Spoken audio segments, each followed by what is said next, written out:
उन्हाळा सुसह्य व्हावा म्हणून लिंबू सरबत, कोकम सरबत, ताक, लस्सी याबरोबरच आवर्जून करावा असा शाही तरी सोपा पदार्थ म्हणजे पियुष. पियुषचा शब्दशः अर्थ आहे अमृत म्हणजेच देवांचं पेय. तर अमृतासमान अशी ही पियुषची रेसिपी अगदी साधी सोपी आहे.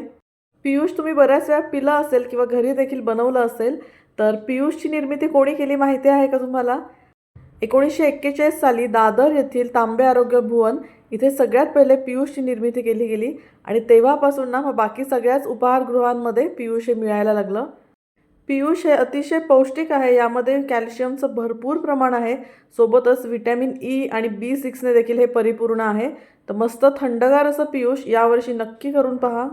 उन्हाळ्यामध्ये सणसूद बरेच असतात आणि त्यामध्ये आपण श्रीखंडपुरी, आम्रखंडपुरीचा बेत करत असतो.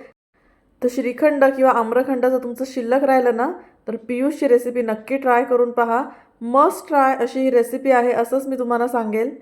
लहान मुलांना विकतचं बाहेरचं कोल्ड्रिंक देण्यापेक्षा घरी बनवलेलं हे पियुष नक्की द्या.